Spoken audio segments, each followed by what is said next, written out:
요단강을 기적으로 건너게 하셨습니다. 이것을 요단강 도하 사건이다, 이렇게 말을 합니다. 그런데 왜 하필 기적입니까? 왜 하필 기적으로 건너게 하셨을까요? 우기 때가 되면 요단강물은 불어나서 세찬 물줄기가 됩니다. 그러나 건기가 되면은 물줄기가 잦아들게 되는죠. 굳이 우기가 아니라 건기 때 요단으로 인도하셨다면 요단을 쉽게 건널 수가 있었습니다. 그런데 왜 우기 때, 이것도 요단 강물이 세차게 흘러가는 그런 건널 수 없는 강이 되었을 때 인도하셨을까요? 무엇인가 의미가 있고 뜻이 있는 것이죠. 성경에 보면 기적이라고 할 때 기적을 표적이라고 얘기합니다. 표지판, 가르치는 사인을 얘기하는 것이죠. 하나님이 누구신가를 가르치는 것이 이 표적, 기적입니다. 하나님은 기적을 낭비하시지 않죠. 하나님이 누구신가를 보여주기 위해서, 기억하게 하시기 위해서 그렇게 하시는 것입니다. 이스라엘 백성들이 앞으로 만날, 요단강을 건너서 만날 수많은 대적들, 범람한 요단 강물 같은 그런 대적들이 될 것입니다. 그리고 그들이 만날 장애물들도 요단 강물 같은 장애물들이겠죠. 그래서 이 요단강 도하를 통해서 우리를 요단강을 건너게 하신 하나님이 도대체 누구신가 하는 것을 이스라엘 백성들이 깨닫고 그들이 어떻게 이 강을 건넜는가? 믿음으로. 앞으로 우리가 만날 요단강 같은 모든 장애물과 한계와 대적들도 어떻게 믿음으로 건널 수 있다 하는 것을 깊이 그들 마음 가운데 새기려고 하신 것입니다. 성도님들, 이 요단강 도하 사건은 그들만의 이야기가 아니죠. 오늘 우리에게도 향하신 하나님의 이야기입니다. 우리도 우리 인생길 걸어갈 때 범람한 요단 강물 같은 여러 가지 대적들과 장애들과 한계들을 만나게 됩니다. 그때 어떻게 반응해야 하는가 하는 것이 인생에 굉장히 중요한 일이 될 것입니다. 오늘 이 말씀을 통해서 우리도 하나님이 누구신가를 알고 믿음으로 반응하면 되겠구나, 믿음으로 건너면 되겠구나, 그렇게 결단할 수 있었으면 좋겠습니다. 그래서 오늘 이 요단강 도하 사건의 영적 의미, 무엇을 가리키는가 하는 것에 대해서 나누고자 합니다. 첫째, 하나님께서 우리 앞서 나가신다 하는 것을 알려주고 있습니다. 하나님께서 여호수아에게 나타나셔서 말씀하셨죠.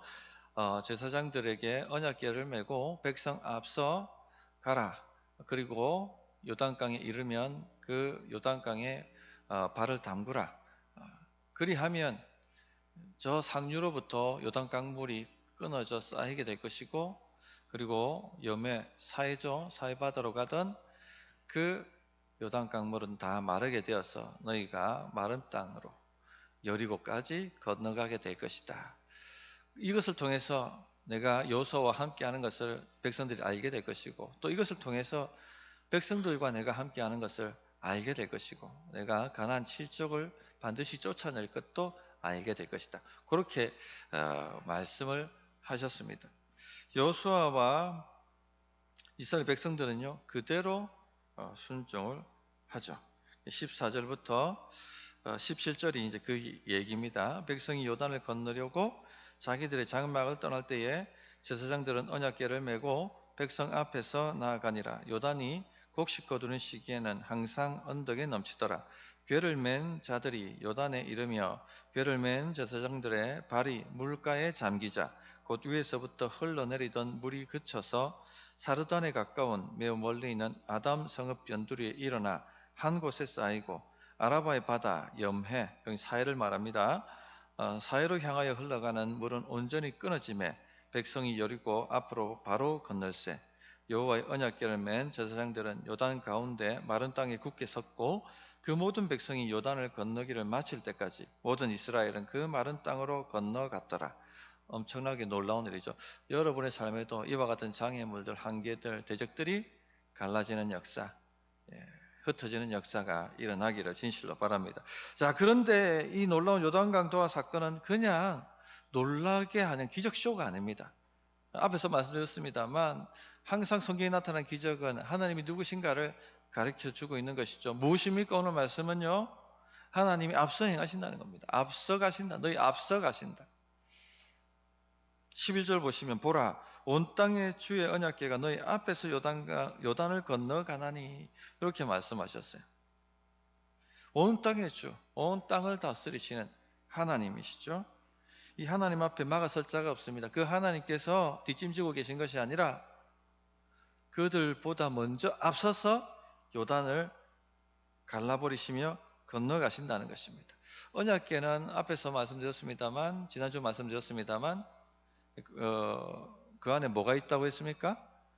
언약의 두 돌판, 십계명이 쓰여진 두 돌판이 있죠. 그리고 아론의 지팡이, 상란 지팡이, 만나 항아리가 들어가 있습니다. 하나님의 임재를 상징합니다. 주께서 그래서 언약궤를 하나님의 보좌라고 말씀하시기도 하고 거기에서 내가 너희들과 만나겠다 그렇게 약속하셨죠. 그러니까 언약궤는 하나님의 임재입니다. 임재. 그 언약궤가 앞서갔다는 것은 하나님께서 그들 앞서갔다는 것입니다. 그 언약궤가 요단 강물에 발을 담궜다는 것은 하나님께서 친히 백성들 앞서 그 요단 강물에 몸을 던지셨다. 발을 담그셨다 하는 것입니다. 15절 보시면 당시 요단강은 범람하고 있었습니다. 곡식 거두는 때 우기를 말합니다. 그때는 항상 언덕이 넘쳤다. 홍수가 났죠. 요단강은 보통 깊이가 1m에서 3m 정도 된다고 합니다. 평상시는 25m, 넓이가 30m 정도. 제가 이걸 딱 보니까 저는 가본 적이 없습니다. 요단강이 어떻게 생겼는지 가본 적은 없지만 이런 내용을 보면은 꼭 우리가 잘 알고 있는 이 남천 정도 같아요. 남천 정도. 남천도 폭이 한 25m, 30m 정도 아니겠습니까? 깊이가 뭐 깊은 데는 1m쯤 되겠죠. 그런 곳이 바로 요단강입니다. 그런데 우기가 되면은 헤르몬 산에 있는 눈이 녹아내려서 그 눈이 요단강으로 쏟아져 나옵니다. 물살이 급해지고 강해지고 또 수심이 깊어지고 그 넓이는 길어지는 것이죠. 세찬 물들이 흘러갑니다. 남천도 저렇게 얌전한 천이지만 비가 많이 오는 장마철이 되면요 성난 황소 때처럼 바뀝니다. 주변에 있는 그 산책로를 다 덮어버리고 도로 위까지 올라올 정도로 넘실넘실 거리며 세차게 흘러갑니다. 한 번은 제가 차를 타고 그 다리를 갖다가 건너는데요. 그 세찬 항소대 같은 저 강물이 다리를 부딪혀 오는데 삼킬 듯이 부딪혀 왔어요. 근데 그 물을 보고 만약에 여기 떨어지면 어떻게 될까 그런 생각을 해봤습니다. 살아남지 못하겠지. 오금이 저렸습니다.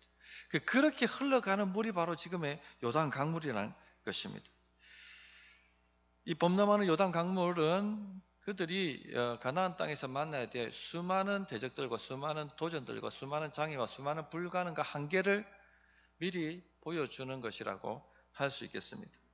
약속의 땅에 들어갔을 때 그 정복 전쟁을 치를 때에 일어나는 여러 가지 어려움들이 있습니다. 도전들이 있습니다.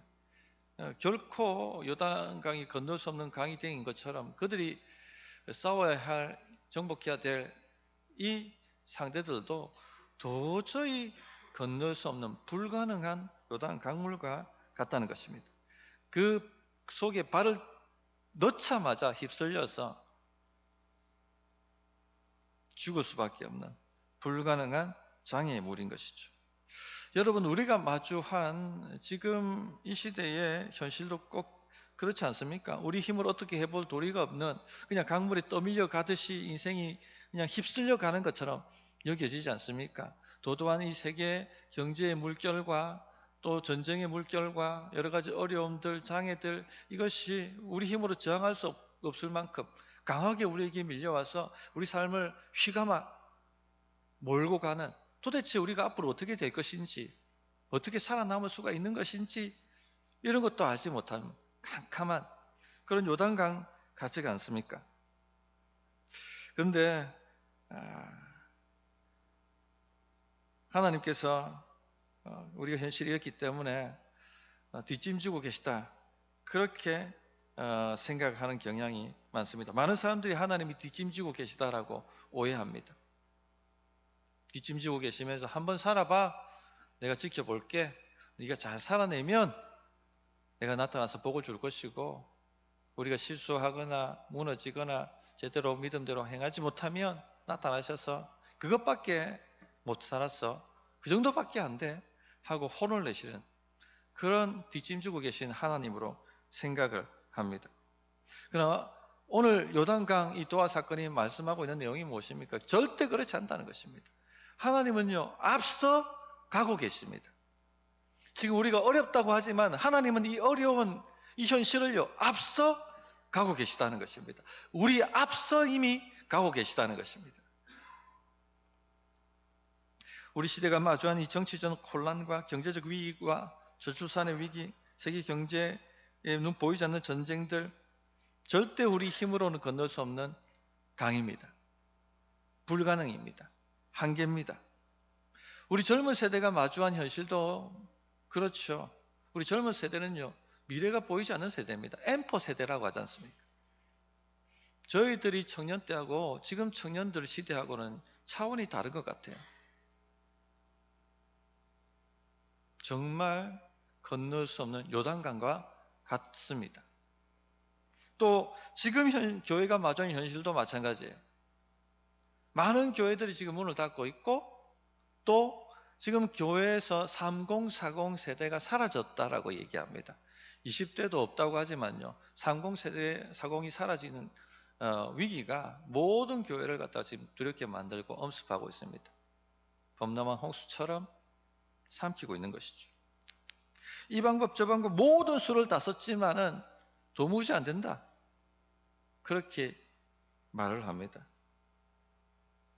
우리는 하나님이 뒷짐지고 계시다고 생각합니다. 이러니까 도대체 하나님 무엇 하십니까? 도대체 하나님 지금 우리를 돕지 않으십니까? 그렇게 생각을 합니다. 그러나 여러분 믿으십시다. 하나님은요, 우리 앞서 행하십니다. 뒷짐지고 계시면서 너 한번 잘 해봐, 잘 살아봐, 그렇게 말씀하시는 분이 아니에요. 그렇기 때문에 2000년 전에 이 캄캄한 세상에 하나님의 아들 예수님께서 이 땅에 아기로 말구유에 태어나신 것입니다. 33년을 사시면서 우리의 연약함을 친히 경험하셨고 감당하셨고, 또 우리가 경험하는 모든 시험을 친히 경험하셨습니다. 우리 앞서 죽음의 형벌을 맛보셨고 죽음의 강을 갈라버리셨습니다. 앞서가시는 하나님이시라는 것이죠. 이것을 믿으시기 바랍니다. 하나님은 어렵다, 어렵습니다. 그러나 하나님은 앞서가신다 하는 것을 우리가 붙들어야 하겠습니다. 두 번째, 요단강 도화 사건이 주는 메시지는요, 하나님이 앞서가실 뿐만 아니라 앞서 나가서 우리의 대적들과 싸우신다. 우리의 장애물들과 싸우신다는 것입니다. 자, 10절을 보시면 또 말하되 살아계신 하나님이 너희 가운데 계시사. 하나님은 살아계신 하나님이십니다. 이 성경책 속에나 계신 분이 아니십니다.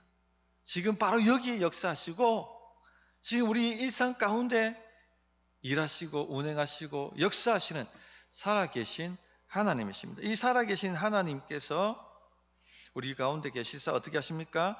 가나안 족속과 헷 족속과 히위 족속과 브리스 족속과 기르가스 족속과 아모리 족속과 여부스 족속을 너희 앞에서 반드시 쫓아내실 줄을 이것으로 너희가 알리라. 그렇게 말씀하셨어요. 이 가나안 7족은 강대한 족속입니다. 그런데 이것들을 쫓아내시겠다는 것이죠. 이것으로 너희가 알리라. 이것은 무엇이죠? 요단강 도화 사건을 통해서 너희가 알리라. 그렇게 말씀하고 있는 것입니다. 범람한 요단강을 건넌다는 것은 인간의 힘으로 할 수 있는 일이 아닙니다. 살아계신 하나님이 함께 해주셔야지만 가능한 일일 것이죠. 그 일이 일어났다는 것입니다. 살아계신 하나님이 함께 하신다는 것이죠. 살아계신 하나님이 함께 하신다면 아무리 강대한 가나안 7족이라 할지라도 반드시 쫓겨가게 될 것이다 하는 것을 알라는 것입니다.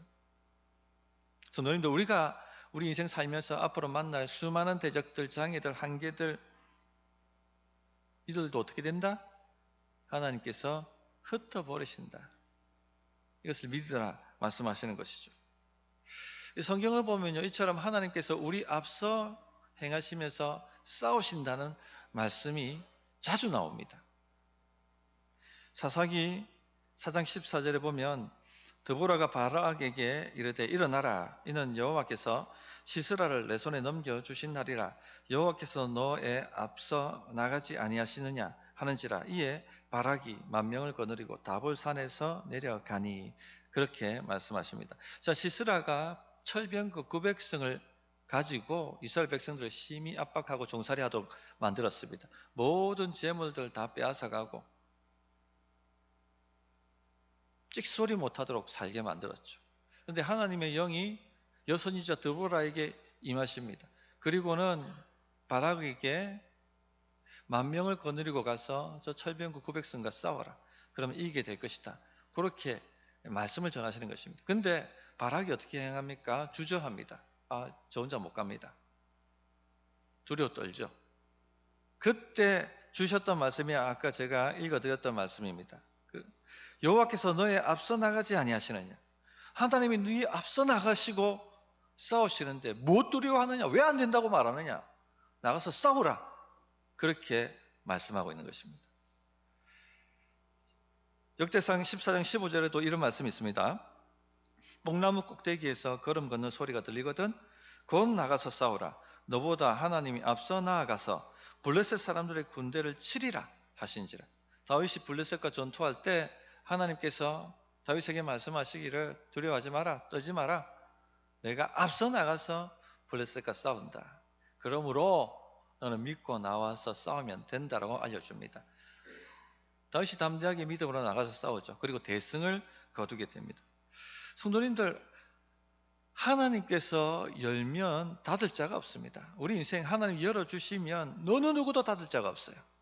근데 하나님이 닫아버리시면 아무리 노력하고 애쓰고 목숨을 걸어도 열리지가 않습니다. 하나님은 온 땅에 주시며 살아계신 하나님이십니다. 그렇기 때문에 하나님이 우리를 위하시면 우리를 대적할 자가 없습니다. 하나님이 우리 앞에 행하시며 흩어버리시면 우리 길은 열리게 되어 있습니다. 이것을 믿으라는 것입니다.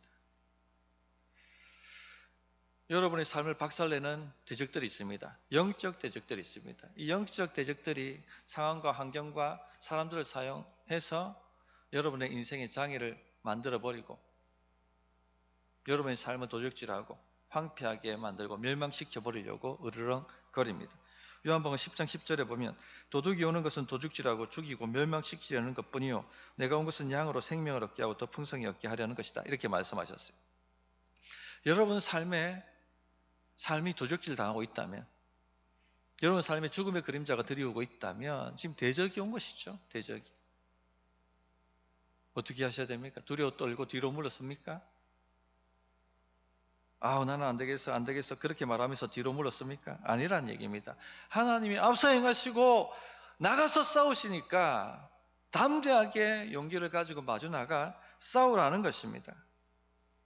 그런 악한 상황에 순응하지 말고 그 한계에 갇혀서 그냥 난 이렇게 살아야 되네 하고 있지 말고 돌파하라는 것입니다. 용기를 가지라는 것입니다. 요단강을 건넜지만 그것은요 가나안 정복을 다 이룬 것이 아니죠. 이제 요단강 건넌 것뿐입니다.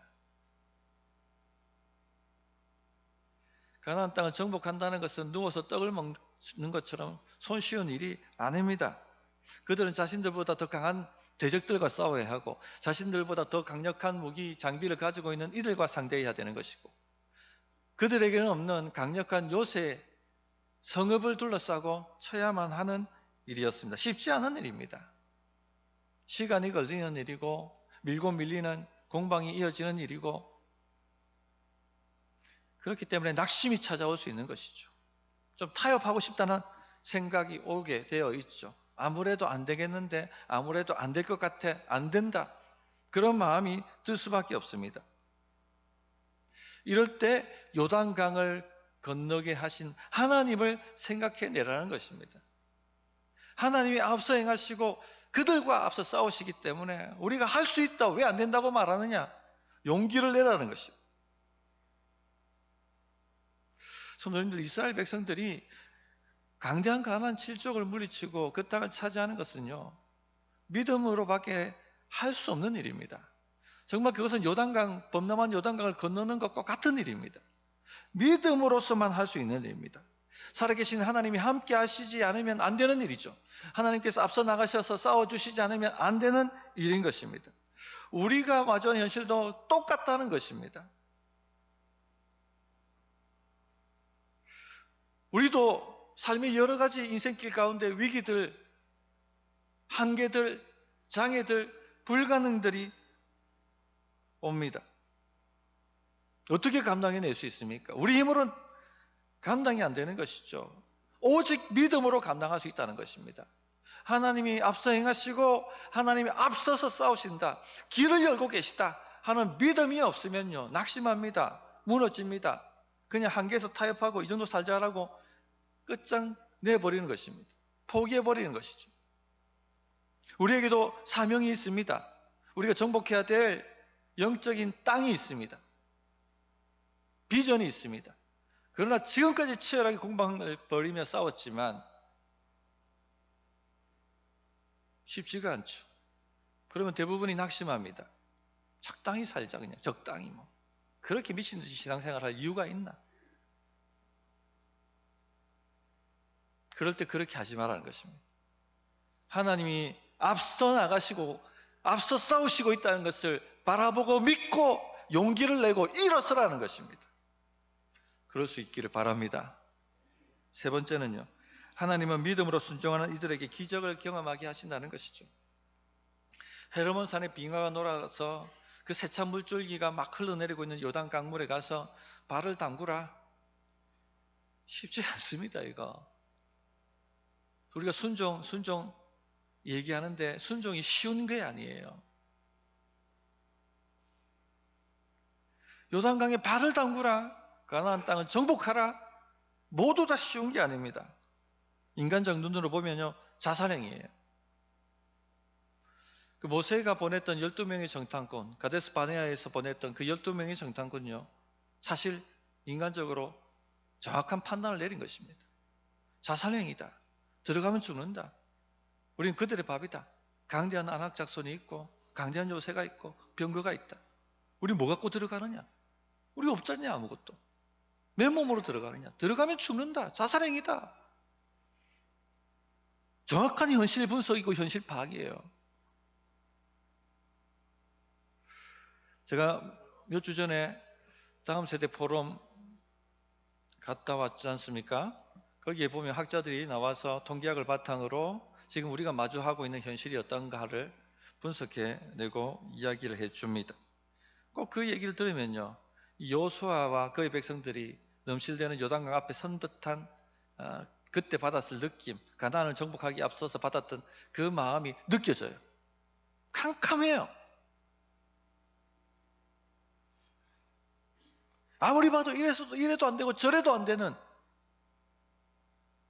주먹이 날라오는데 뻔히 보이는데 피할 수 없는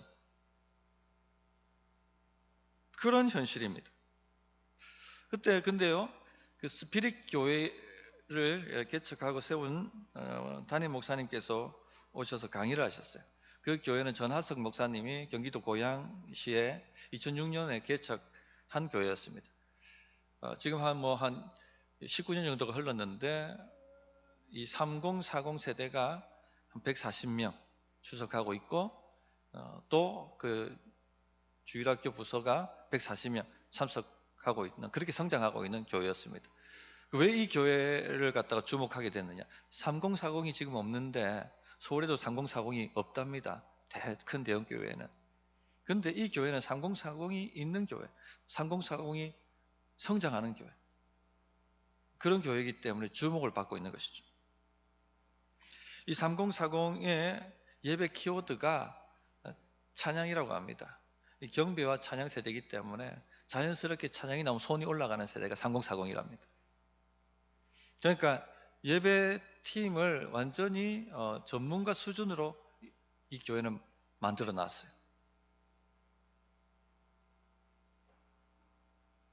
이 얘기를 하니까 3040을 살리려면 이렇게 우리가 해야 합니다라고 얘기하니까 많은 목사님들이 이야기를 듣고 어떻게 반응했을까요? 우리는 안 되겠네. 우리는 안 되겠네. 우리 불가능하네. 우리는 건널 수가 없네. 그렇게 반응하기 시작했습니다. 그런데 그분이 그 모습을 보시고 얘기를 하셨어요. 여건이 안 된다고 포기하는 것하고 기도하는 것하고는 차원이 다른 얘기입니다. 우리도 개척교회였어요. 장소도 없고 사람도 없고 돈도 없었습니다. 그렇다고 못할 것인가 안 할 것인가 포기할 것인가와 기도할 것인가는 차원이 다른 얘기입니다. 우리는 기도했습니다. 그러자 장소도 생기고 사람도 오고 또 그 여건이 풀리는 것을 우리가 경험했습니다. 그렇게 얘기를 해주셨어요. 도전이 되었습니다. 성도님들, 결국 보십시오. 오늘 말씀이 우리에게 요구하는 것이 무엇입니까? 믿음이에요. 믿음. 안 된다고 말할 것인가? 하나님이 앞서 행하신다는 걸 믿고 행할 것인가? 믿음인 것이죠. 온 땅의 주 살아계신 하나님이 우리와 함께 하시고 우리 앞서 싸우신다는 것을 믿고 우리가 한번 해봅시다라고 말할 것인가? 기도할 것인가? 아니면 안 돼. 우리는 안 돼. 우리는 이 한계밖에 살 수 없어. 우리 죽었다 깨어나도 요단강을 건널 수 없어. 우리 죽었다 깨어나도 저 가나안 땅에 들어갈 수가 없어. 그렇게 살 것인가? 기도할 것인가? 만약에 여호수아가 하나님의 명령을 들었을 때 하나님 무슨 말씀을 하십니까? 어떻게 저 범람한 요단강에 우리가 발을 담굽니까?